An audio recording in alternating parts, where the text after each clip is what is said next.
Any update on, first of all, Zach, on whether he might be available this week? Yeah, no update. Yeah. Yes. Sorry. No worries. Any of the other guys, Stearns or Jamal? Uh, yeah, Stearnsy out there running around today. I think he's feeling pretty good. We'll see where that takes us. You haven't connected with Milthe since his comments on Zach? No. No. Okay. Didn't expect you to. The concern he expressed was, of course, long-term effects, say, of multiple head injuries. And, we all are aware of those. Is that a conversation that you ever have with a player? The long-term effects of multiple any head injury. injuries. Well, wait a second now. Yeah. Once again, I think Go ahead. I would just caution us from lumping everything all in one basket, right? I think as a coach who's played, I would be aware and have conversations with any guy with any injury, right? But I also know that a lot of guys wouldn't trade what they're doing for anything, right? But I just also, once again, I would exercise caution in terms of lumping anybody's injury history all into one basket. Sure. But head is a little different, right? I mean, that's a category of its own. Mm-hmm.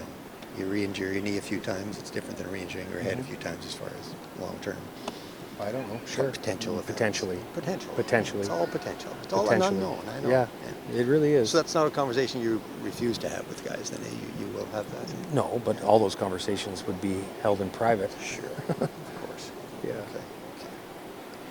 Mike, I know you don't really pay attention to the outside noise, but you heard a lot of it on the coaches show last night, just fans' displeasure with Chris Trevler, how it's looked with them. Just what are your thoughts on just... Yeah, I think people are forgetting what Chris has done for us. You look back at his run in 2019. It's common knowledge that he played with an injury that most people wouldn't even step on the field with, and he happened to tear it up and gut it out and help lead us to a championship. That kind of leadership, that kind of fire,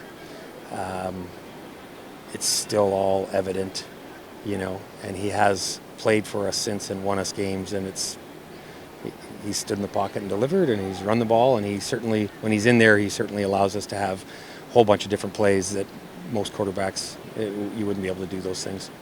I don't think I've seen any football league at any level where two quarterbacks from the same team are in the top three in interceptions. How's that happened, do you think? Yeah, that's a great question. Obviously, we keep digging for those answers, right? Because it's hard to win football games like that. But I've said this at least 100 times. You can't just pin it all on the quarterbacks. You're looking at a stat that gets tagged to the quarterback, right? That doesn't tell the whole story on all those plays. You have to look at each one of those plays individually and assess, where we could be better. Also, usually when there's a catastrophic play like that, there's multiple answers to those questions. You're still in it. Obviously, the sky isn't falling, but after losing 3 in a row, you're 6-7. Obviously, this last third of the year is going to look different than what people are used to looking for you guys in these past couple of years. When is, the answer that, well, we're going to keep working hard, we're going to figure this out? When is that no longer the answer? It'll never not be the answer. I don't know. That's, I recognize that for the fans it looks different. For the players in the locker room it looks different. The benefit of never looking ahead more than the day we have in front of us is that we don't lump it in as 3 in a row, wins or losses. So you asked me the same question a few years ago when we were winning X number of games in a row. I would never answer it like that. So why would I answer it like this when we have lost a couple or whatever? So we never look at it like that. That's the benefit of that. We stay pretty focused and in the present. And the answer will never,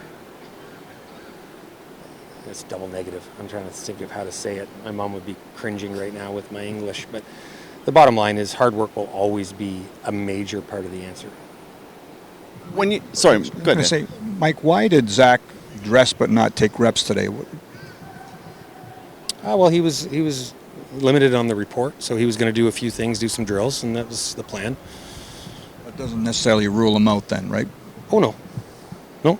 certainly not. When you say Chris has won games for us, what do you mean by that? Well, when I think of Chris, I think of him.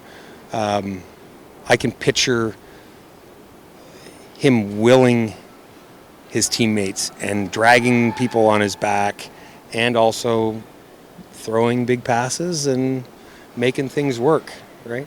That's when I picture him. I picture a leader who's out there, driving the energy on the field. Okay, more so than the win-loss record of the team in games he started. That is, by my count, 7-9 this year, right? One required 3 non-offensive touchdowns, but Yeah, still part of it.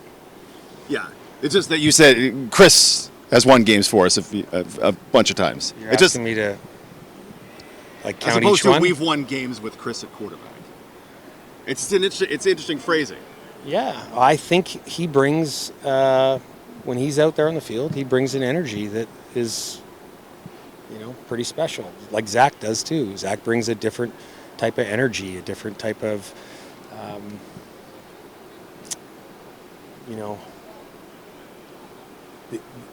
fire, right? They both bring fire, but they just have a different way about them, how they go about their business, and each one is effective, So I would hate to pin losses on Strev. You're asking me why am I pinning wins on him? I just think when he steps out there, the guys have a good understanding of how it's going to look and the feel of the game when we win.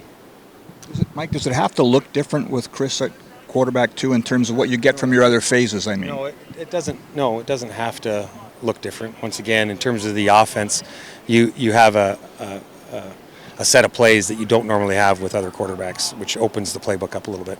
I sort of mean, though, you said after the game that you got to defend after a turnover, that not give up a touchdown. I think earlier in the season, there was a time where I think our defense took the field after a letdown and stood up and stopped them. We just need to get back to that a little bit, right? So the defense wants to do that. They want to make sure they hold teams after a turnover. They want to get out there and stop them and hold them to the least amount of points as possible. They want to take the ball away. They want to go out there and rip the ball right back, right? So. Thanks, Mike. Appreciate it.